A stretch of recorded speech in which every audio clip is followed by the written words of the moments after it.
Yo, petite vidéo de bon matin sur un sujet que je voulais faire depuis, que je voulais traiter depuis un moment parce que en fait c'est le sujet d'être solo founder. Euh, j'ai beaucoup de choses à dire sur ça. Je pense que ça peut beaucoup de retours d'expérience. Je pense que ça peut aider pas mal de monde. Et un peu comme le guide que j'avais fait sur le bootstrapper, sur les conseils que je me serais donné, j'ai fait la même chose. J'ai sollicité des amis qui sont aussi solo founders. Et je leur ai demandé les conseils qui se seraient donnés tout simplement avant de démarrer. J'ai aussi pris le temps pour moi-même de les noter dans un document Notion qui est derrière moi. Je mettrai toutes les notes en description de la vidéo pour ceux qui veulent les consulter. Et puis je vais les traiter une par une. Alors ça va nous donner une vidéo qui sera un peu plus longue que d'habitude, mais je pense que c'est intéressant de traiter de ce sujet et qu'on puisse tout simplement peut-être faire gagner du temps avec ces conseils à des personnes qui se lancent en solo founder pour monter une boîte ou un projet. Alors, déjà, moi, il faut savoir que je viens des sports collectifs. J'ai fait beaucoup de handball. J'adore tous les sports collectifs. J'ai très peu regardé les sports individuels, que ce soit le tennis, le golf, et le judo, etc. Alors, c'est des sports que j'aime bien, mais c'est vraiment ce que je préfère, les sports collectifs, le basket, le foot, le hand. Je suis pas forcément quelqu'un qui est toujours faire les choses tout seul. Je connais l'importance d'une équipe dans un match. Je connais le bonheur aussi de gagner ensemble. Et tout ça, et de perdre aussi ensemble. Mais je tenais quand même à le dire parce que ma condition, moi, si j'étais solo founder, c'est parce qu'en fait, j'ai pas eu le choix. Et que, j'avais envie de démarrer un projet. J'ai pas forcément trouvé la personne avec qui m'associer directement. Et je suis pas né d'hier, j'ai vu des boîtes se fâcher, j'en ai vu une myriade. J'ai aussi eu des mauvaises expériences. Je connais le fait que c'est une association de long terme et que je suis plus le Gugus de 20 ans qui s'associe sur un coup de tête après avec une bière et qui avec des personnes qui n'a pas forcément d'affinité. Et je sais que ça pète toujours ce genre de truc. Donc ça c'est un point important, il faut prendre son temps quand on veut choisir son cofondateur. Généralement même partir en voyage avec lui, histoire de voir comment il gère une situation de crise, comment il se comporte avec les autres, et puis si on a tout simplement la même mentalité. Et du coup dans la vie, faut jouer avec ses cartes et faut pas trop chercher l'excuse. Et je pense que le secret dans la vie en fait c'est de commencer. Ça c'est un truc qui est très important. Je ferai peut-être même une vidéo sur ce mindset. Il faut commencer les choses et après de fil en aiguille on peaufine, on s'améliore, on améliore les trucs, mais en fait si on commence rien, si on est trop dans les livres, trop dans regarder des vidéos, etc. et jamais dans l'exécution, ou qu'on est toujours en train de chercher des excuses parce qu'il nous manque un cofondateur, un développeur ou je ne sais quoi, ou qu'on n'est pas dans la bonne ville ou je ne sais quoi, et ça on fait jamais rien de sa vie et on n'accomplit tout simplement jamais rien en fait. Il y a un moment, il faut commencer, il n'y a jamais de bon moment. Et je pense que c'est ce que j'avais noté là. Il ne faut pas chercher d'excuses. Quand on décide de démarrer quelque chose tout seul, il ne faut pas chercher d'excuses en disant que si on n'y arrive pas, en fait, c'est parce qu'il n'y a pas un cofondeur. Parce qu'en fait, ce qui va avoir lieu, c'est que tout est dans la tête. Tout se passe dans la tête. C'est du mental. Pour plusieurs raisons, et je viendrai après sur chacun de ces points. Ce qui était d'ailleurs une chose un peu plus, peut-être pour moi, difficile. Alors, un peu plus nouvelle, on va dire, parce que je pense que les gens qui ont l'habitude de faire des sports individuels, que ce soit le judo, etc., ils connaissent cette sensation où ils ne peuvent pas s'appuyer sur un partenaire pour défendre ou pour attaquer ou qui va faire des fois le travail, on ne sait comment pour lui, sur un coup de génie. Sur un terrain de tennis, je pense qu'on est tout seul. Enfin, on est tout seul. Donc, on ne peut pas chercher d'excuses en fait. C'est pas le public, l'arbitre, qui que ce soit qui va nous aider. Et ça, c'est un sentiment un petit peu nouveau pour moi parce que j'ai toujours monté des projets à plusieurs. Et j'ai eu la chance d'avoir un de mes meilleurs amis qui a monté une boîte tout seul. Et lui, pareil, il l'a fait comme ça. Et ça a très très bien marché. C'était il y a des années, il a commencé en 2014, je crois bien. Et cette personne-là, en fait, ça a été un peu une inspiration pour moi parce que si lui il y arrivait, je me suis dit je pourrais y arriver aussi. Il n'y a pas de raison de se prendre la tête. Et j'ai toujours aussi du coup travaillé comme ça, en pensant à lui dans ma tête et en me disant s'il peut y arriver, je peux y arriver. Et ça m'a changé beaucoup de choses, ce qui fait que j'ai jamais vraiment eu d'angoisse ou quoi que ce soit, le fait d'être seul. À partir du moment où j'ai décidé que je faisais la boîte seul et que je démarrais seul en fait, voilà, je l'ai fait tout seul. Et je me suis jamais cherché l'excuse en tout cas. Ce qui était une bonne chose parce que j'avais conscience dès le début que ça allait être du long terme et que ça allait être un marathon qui allait être encore plus long du coup. Bien sûr, il ne faut pas hésiter à rejoindre des communautés pour se sentir moins isolé. J'aime beaucoup Discord. Il y a plein de communautés sympas sur Discord, que ce soit des communautés francophones ou anglophones. Et il y a plein de solo founders. N'hésitez pas aussi à monter la vôtre. Ça peut démarrer avec un groupe WhatsApp où vous ajoutez des connaissances qui vivent les mêmes choses que vous ou qui sont dans le même délire. Et puis après, vous les mettez dans un Discord, j'en sais rien. Mais en tout cas, ça peut aider énormément parce que quand on est tout seul, forcément, on n'a pas forcément le feedback d'un cofondateur. D'où l'importance de parler beaucoup avec ses clients, je reviendrai après. Et ça peut aider au moral, je pense, de voir qu'il y a des gens qui sont comme nous et qui ont démarré tout seul, simplement. Moi, j'ai un Discord et pendant des années, ça fait maintenant peut-être 3 ans, je pense, où je me connecte dedans dans un channel vocal et puis je parle avec un de mes potes dedans, qui m'avait d'ailleurs inspiré, qui avait monté la boîte, dont je vous parlais tout à l'heure. Et on discute, parce que lui aussi, il est solo founder, donc en fait, on parle et voilà. Et ça a été quand même pas mal pour le moral. Parce qu'en fait, il y a aussi un truc à savoir, c'est que je referai aussi une vidéo sur le sujet, c'est qu'avec le temps, j'ai appris à gérer ces périodes de up and down. Et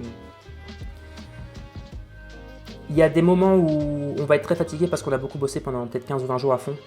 Et du coup, il faut se reposer.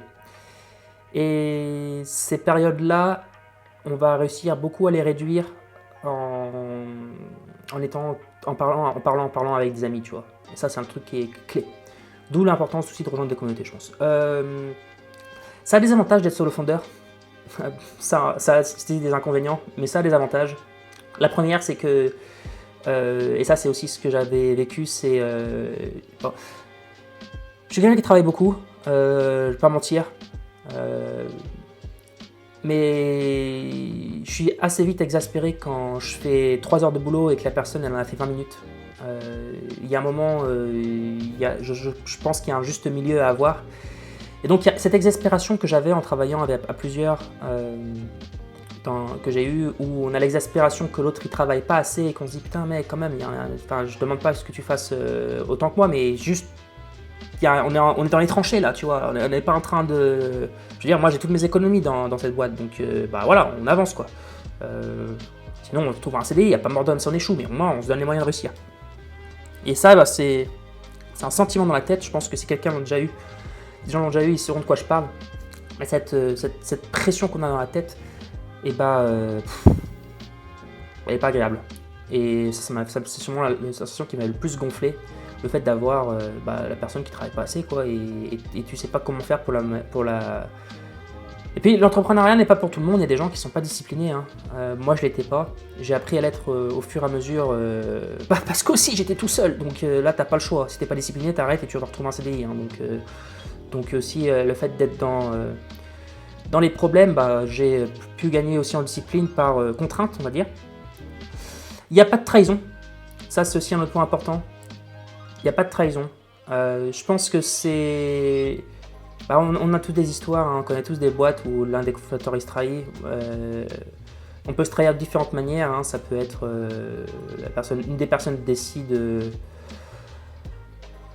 d'arrêter, utilise l'argent à mauvais escient, enfin bref, fait de l'abus de bien social. Bref, il y a plein de trucs qui peuvent être possibles quand on est dans des relations comme un mariage, hein, et du coup ça c'est toujours un peu désagréable quand on s'en aperçoit après avoir monté 5 ans une boîte ou 6 ans une boîte, et malheureusement c'est des choses qui arrivent dans les êtres humains. Il y a plein de cas, hein, et quand on est tout seul en fait on s'en bat les couilles, ça nous arrive pas, et c'est aussi un des points avantageux parce que c'est du long terme. Encore une fois. Mais je dis pas qu'il faut faire les choses tout seul, hein. C'est juste que ce point-là, il mérite d'être énuméré. D'où l'importance aussi, je pense, de bien choisir ses cofondateurs ou son cofondateur. Il faut avoir confiance. C'est comme dans un couple, hein. En vrai, moi je considère qu'il y a plusieurs valeurs qui sont importantes dans un couple, mais parmi les plus importantes, on a la confiance. Surtout quand on n'est pas libertin, donc c'est la confiance. Deuxième point, la communication. Et dans la communication, c'est pas juste apprendre à parler à l'autre, c'est aussi l'écouter, savoir se taire et prendre le temps de l'écouter pendant le temps qu'il a besoin, sans l'interrompre.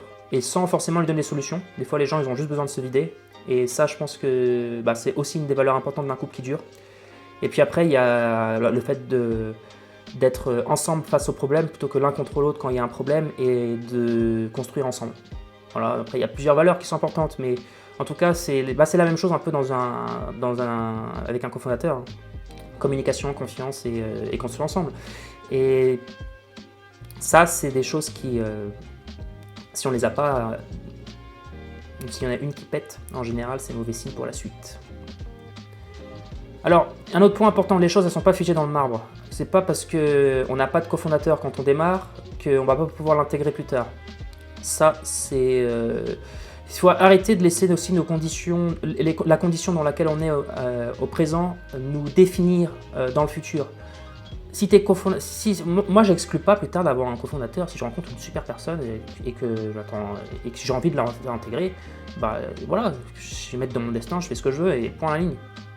Et c'est pas parce que j'ai démarré seul que je terminerai seul. Je démarrais seul par contrainte et c'est comme ça parce qu'il faut avancer et commencer les choses. Maintenant, les choses ne sont pas figées dans le marbre et ça, il faut rester quand même un petit peu ouvert. Par exemple, si quelqu'un comment dire, si vous rencontrez quelqu'un qui peut être intéressant pour vous et vous avez un crush, allez-y, hein. Intégrez-le à votre projet. Alors après, vous avez du levier forcément, parce que si vous avez démarré, moi aujourd'hui j'ai du chiffre d'affaires, j'en vis bien, je veux dire, si je décide de faire rentrer quelqu'un, ça ne sera pas du 50-50 au début, ce serait logique. Et puis ce serait même un peu bête de faire ça. Des fois, il ne faut pas trop en donner au début. Il faut quand même inciter les gens avec déjà du vesting, hein, pour commencer. Des actions en vesting, pour que les personnes s'engagent sur du long terme. Et puis surtout, en fait, on peut aussi intégrer les gens en freelance. Ça, c'est peut-être un des points les plus importants. Imaginons que vous voudriez plus tard faire rentrer quelqu'un sur votre boîte. Et n'hésitez pas à le prendre en freelance au début, si vous avez un peu de cash. Vous le payez sur des part-time jobs, vous regardez comment il est, sauf que vous allez vous rendre compte que la manière dont laquelle il code, en fait, ça vous plaît pas du tout, que c'est trop fouillis ou que c'est pas assez appliqué, pas assez... pas votre style, quoi. Donc en fait, tout simplement, il sait pas le faire. En fait, vous aurez une épingle du pied en moins à enlever. Ce sera beaucoup plus facile de casser le contrat, quoi. Vous payez la facture et voilà, terminé. Un verre, un café, on s'explique, on se tape la main et chacun repart faire ses occupations. Par contre, si ça marche, après vous pourrez toujours continuer à l'intégrer de manière plus profonde, on va dire. Commencer à définir des parts ou ce que vous voulez, ou des salaires, bref. Après ça vous regarde. Mais laissez pas forcément votre condition du présent vous définir. Les choses ne sont pas figées dans le marbre et c'est pas parce que par exemple on a démarré seul qu'on finira seul. Trouver son why. Alors, ça c'est aussi une autre chose importante. Faut savoir pourquoi on fait les choses quand on démarre seul. Les gens qui démarrent seuls et qui ne savent pas pourquoi ils font les trucs, ça va être encore plus difficile pour eux de continuer sur le long terme. Ils vont très vite abandonner. Parce que c'est déjà suffisamment dur tout seul que si vous voulez le faire à plusieurs, si vous commencez seul et que vous voulez et que vous savez pas pourquoi vous faites les choses, vous allez abandonner un moment. C'est déjà suffisamment dur de le faire tout seul que de faire à plusieurs. Donc honnêtement, faut savoir pourquoi on fait les choses. Moi, j'ai suffisamment le temps de réfléchir à ça et je sais pourquoi je fais les trucs. Je sais mes objectifs, je sais ce que je vais faire avec l'argent quand j'en aurai plus pour les trucs que j'ai envie de faire. Et c'est des choses qui m'aident à tenir au quotidien. Donc il faut travailler sur un projet qu'on aime, je pense. Même si vous pouvez démarrer sur des trucs où c'est juste pour l'argent, mais après ça, tout ce que les expériences que j'ai vues dans mon entourage qui ont fait ça, c'est souvent des gens qui ont arrêté très vite. Parce que en fait, au bout d'un moment, une fois qu'ils ont fait leur thune, ils sont passés à un autre projet. Et il y a souvent des gens qui jumpent de projet en projet et souvent de trend en trend.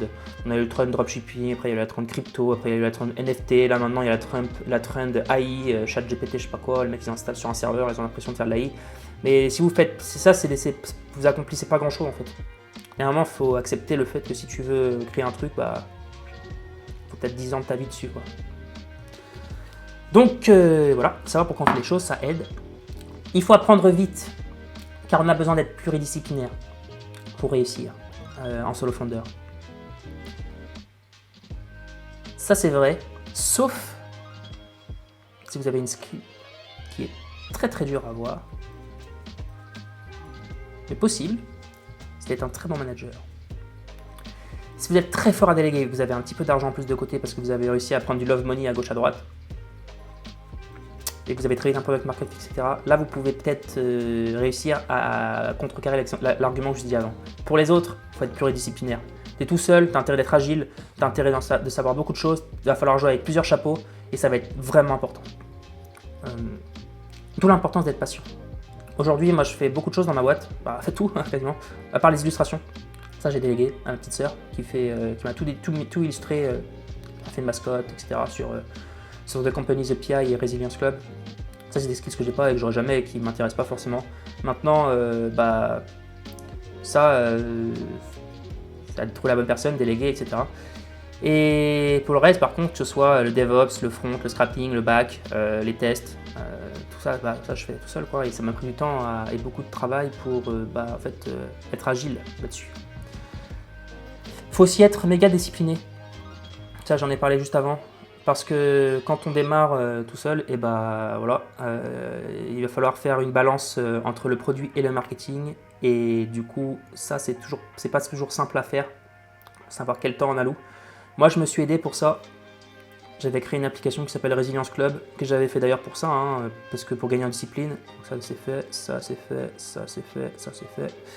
Et du coup, je traque mes habitudes et j'ai mes morning routines. Et chaque jour, j'avance le pion. Je fais un pas, un pas, un pas, un pas.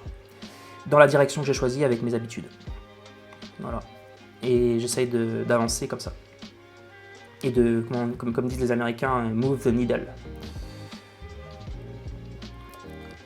Il faut réfléchir en termes de process. Bon, ça, voilà, faut être agile et discipliné. Il faut tester vite les choses. Et ça, c'est important. Il faut avoir cette culture du test quand tu es solo founder. Ah, ça, c'est critique. Mais même quand tu es à plusieurs, cette culture du test, elle est importante. De ne pas être dogmatique et de se dire, vas-y, je teste ça, si ça marche, ça marche. Si ça marche pas, j'optimise. Et si ça marche toujours pas, j'arrête et je fais autre chose. Je vais dans une autre direction. Je teste un nouveau truc. Et par exemple, le pricing. Ça, c'est un des conseils que du coup on m'avait dit en vocal, Camille m'a dit en vocal. On n'a pas la vérité dès le départ, il ne faut pas être dogmatique, il faut tester des choses. Et lui, il se serait conseillé à lui-même de tester plus souvent son pricing. Et beaucoup plus rapidement qu'il l'a fait parce qu'il s'est rendu compte que des fois il a changé des trucs. Et c'est ce qui m'est arrivé, moi, un moment j'avais mis 45 par mois, j'ai doublé à 95. Zéro différence de taux de conversion. La même chose. Les gens qui payent 45 en payent 95 derrière. Donc il y a un moment, tu vois, il faut tester les trucs. Tu doubles ton MRR en très peu de temps, quoi. Il faut aller à son rythme et gérer les pauses. Ça, j'en ai parlé juste au début de la vidéo. La balance produit-marketing. Parler avec ses clients tant que possible parce qu'on n'a pas le feedback d'un cofondateur.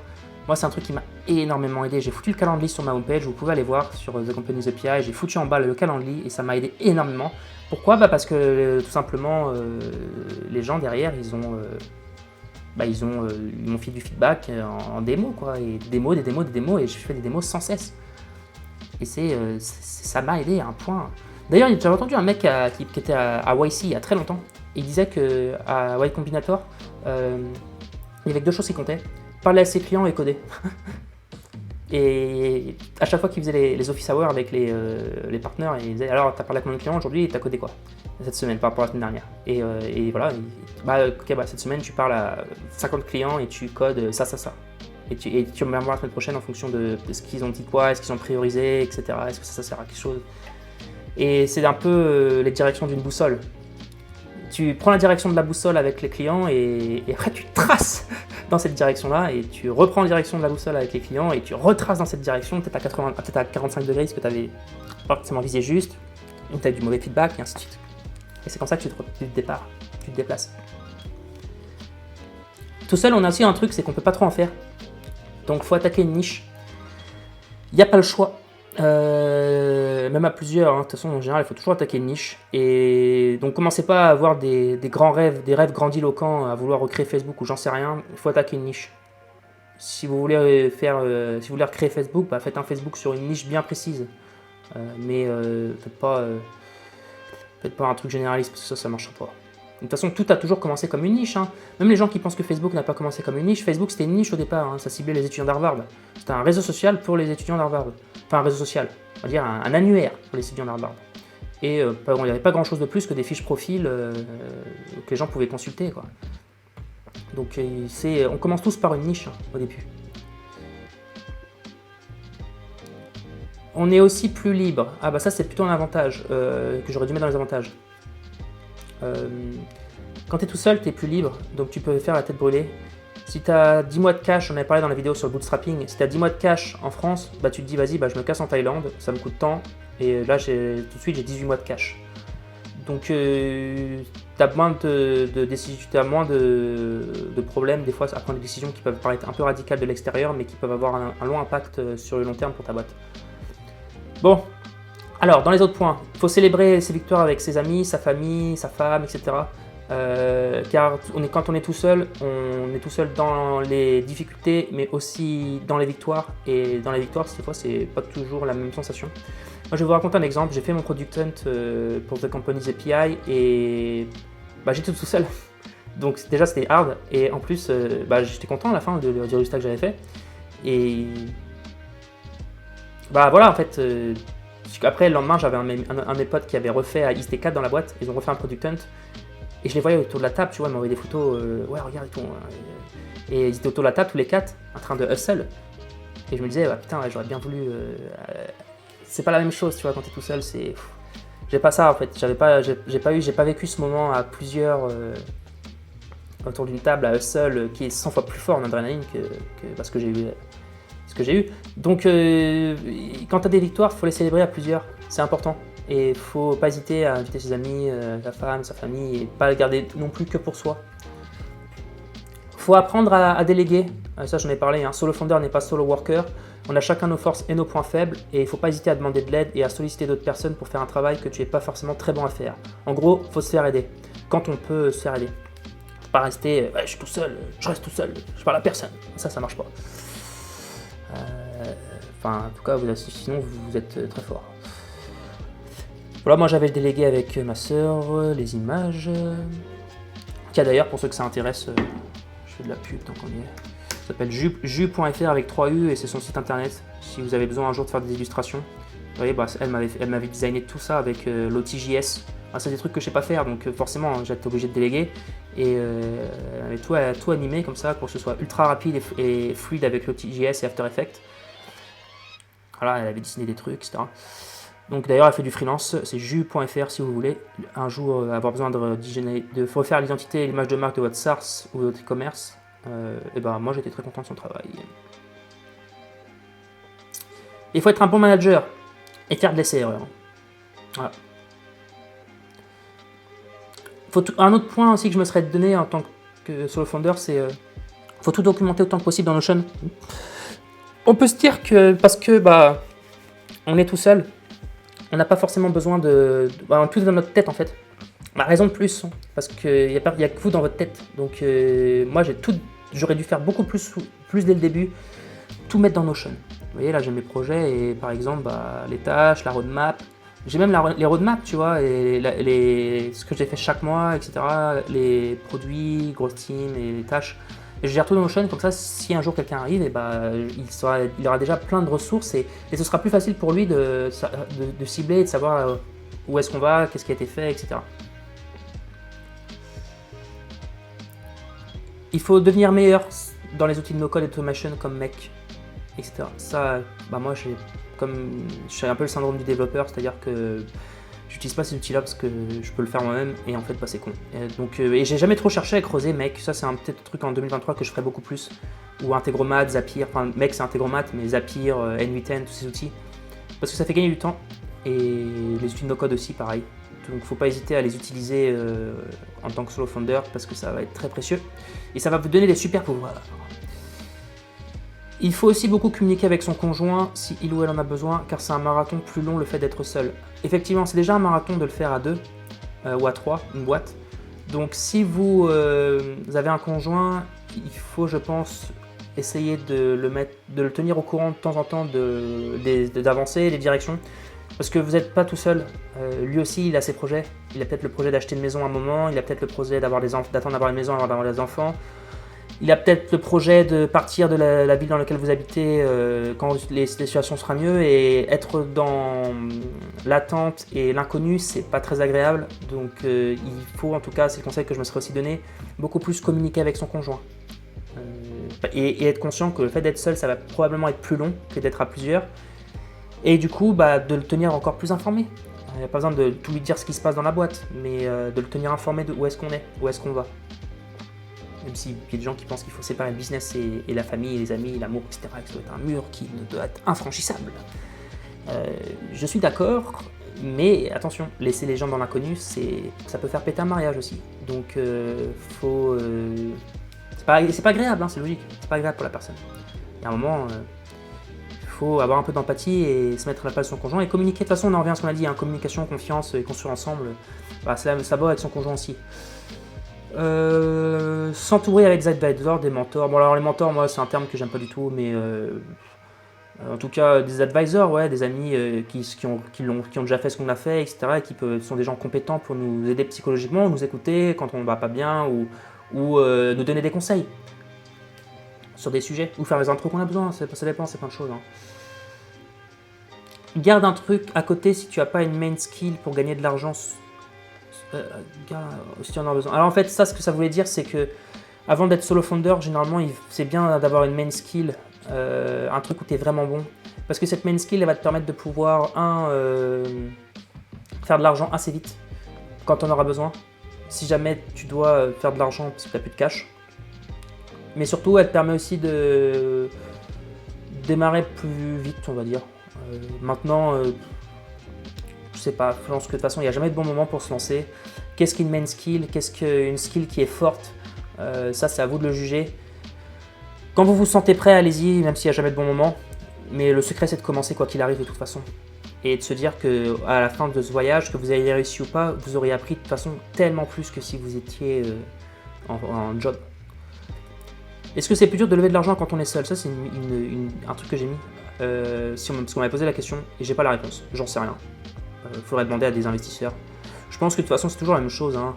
Quand on est seul et qu'on a de la traction, qu'on a du momentum, à mon avis, un investisseur, s'il voit que c'est un bon deal, il va pas réfléchir 5 minutes avant de se dire ok, c'est sérieux, on va plus loin dans le process. Hein. Il y a un moment, c'est une question de momentum. Hein. Et puis de track record, mais vous partez pas forcément, je pense, on part pas forcément du bon pied quand on est seul, parce qu'on va souvent demander pourquoi tu as démarré seul, qu'est-ce qui s'est passé. Et ça, tu as intérêt d'avoir une bonne justification, de ne pas être un psychopathe qui n'est pas capable de s'associer parce que personne ne veut travailler avec lui, mais au contraire, d'expliquer pourquoi tu as démarré seul, et puis voilà.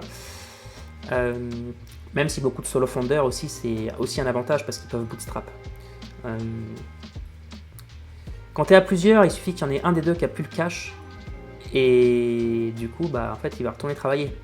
Et là, c'est le début des emmerdes. Parce que quand il y en a un des deux qui a une importance critique sur le projet et qui décide parce qu'il a plus de cash, ce qui est légitime, à un moment, il faut manger.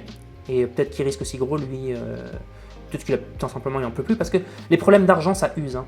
Les gens qui ont des problèmes d'argent, ça use. Hein. Moi, j'ai perdu des cheveux à un moment. Ça use. Donc il faut, quand il y en a un qui a plus de cash, il peut décider de partir. À ce moment-là, voilà. Hein. Voilà. Le projet, il prend un coup. Des fois, ça se termine hein, dans les mois qui suivent. Parce que le mec, il a plus de temps et puis il est fatigué. Hein. Il peut pas enchaîner un job et un projet en free, et un projet en solopreneur, en parallèle, c'est compliqué. Par contre, en solopreneur, quand on a du cash, c'est du cash. Voilà. J'ai 18 mois devant moi, je suis seul, j'ai mon destin entre mains, j'avance. Le mec, il part ou il part pas, voilà. Il y a aussi une autre question que je me posais, c'est que pendant très longtemps, moi, je cachais que j'étais seul au support. Je disais que j'avais plein de gens qui m'aidaient et tout. Et en fait, aujourd'hui, je m'en bats les couilles. Et je dis, ouais, j'ai démarré seul et voilà. Et j'ai des freelances qui m'aident, parfois, quand j'ai des besoins en scrapping ou dans l'illustration. Par exemple, sur le site, je leur cite l'exemple des illustrations. Et j'avais peur de perdre des clients, en fait, et qu'ils partent si je leur dis que je suis seul. La vérité, c'est que je suis pas sûr d'en avoir perdu beaucoup, le fait d'avoir été honnête sur ça.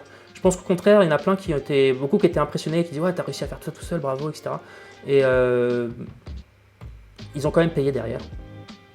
Donc, je veux dire, à partir du moment où votre produit il est cool, il est clair, etc., en fait, les gens, s'ils aiment bien votre produit, ils vont payer. Hein. Et puis aussi, un autre avantage quand on est solo founder que je n'ai pas mis ici, c'est qu'on peut avoir des pricing un peu plus bas aussi. Parce qu'on s'en bat les couilles, on n'a pas d'employé à payer. Et de toute façon, à partir du moment où on fait, je sais pas, imaginons que tu fais 7000 de MRR, 7000 de MRR, c'est un bon salaire. Hein. Voilà, t'en vis quoi. Donc, tout le reste c'est du bonus et ça te permet de payer ta maison, etc. et d'avancer à ton rythme. Mais donc, alors qu'un 7000 en 7000 brut, tu files un salaire à, je sais pas, un peu moins de 4000 € net à la personne. C'est ce que coûte un développeur. Donc voilà. Donc le mec qui a des employés, il vise pas 7000 de MRR. Hein. Il a intérêt d'être beaucoup plus haut que ça.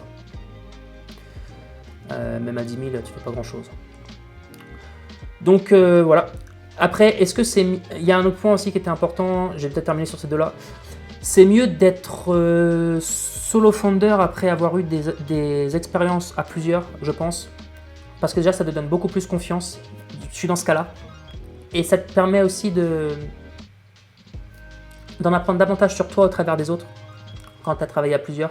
Même si ça s'est bien ou mal passé. Et c'est des choses qui vont donner de la confiance sur le long terme. Et on en revient à ce que je disais au début sur le premier point. Et ça fait un cercle. C'est tout est dans la tête. Et vous avez intérêt de cultiver cette confiance en vous sur ça et penser que vous allez y arriver. Le fait d'avoir travaillé à plusieurs, ça aide. Plutôt que quelqu'un qui démarre directement en solo founder sans avoir eu aucune expérience avant à plusieurs. C'est plus difficile, je pense, pour eux. Maintenant, c'est pas pour ça que la personne ne va pas réussir. Et je terminerai sur cette phrase. Vous êtes en compétition avec vous-même. Et du coup, le but, c'est d'être le meilleur. Chaque jour, de faire un pas et d'être meilleur que la veille. Et de prendre son temps avec soi-même parce que c'est du long terme. Donc, ne vous comparez pas. Ne regardez pas forcément tout le temps la compétition. C'est pas forcément ce qui est important. En plus, la compétition, le marché, il est souvent bien plus gros qu'on l'imagine. Surtout quand on le regarde à travers notre prisme de français. Il ne faut pas oublier que le monde, il y a aussi le monde anglo-saxon et le monde entier. Et que c'est souvent des énormes marchés en milliards, dizaines de milliards de dollars. Et que vous, si vous arrivez à fonctionner ne serait-ce que 0,0001% de ce marché, vous êtes ultra riche. Donc, ne regardez pas trop la compétition. Et surtout, vous êtes en compétition avec vous-même. Je terminerai sur ça. N'hésitez pas à vous mettre en commentaire si vous avez des choses que vous voudriez ajouter sur ce sujet-là. Je vous souhaite une agréable semaine. N'hésitez pas à vous abonner si ça vous plaît. Je ferai des vidéos comme ça, un peu surtout au marketing, entrepreneuriat et des retours d'expérience. Parce qu'en fait, cette chaîne, je ne vais pas vous mentir, c'est un peu mon journal. Je mets les trucs que j'apprends.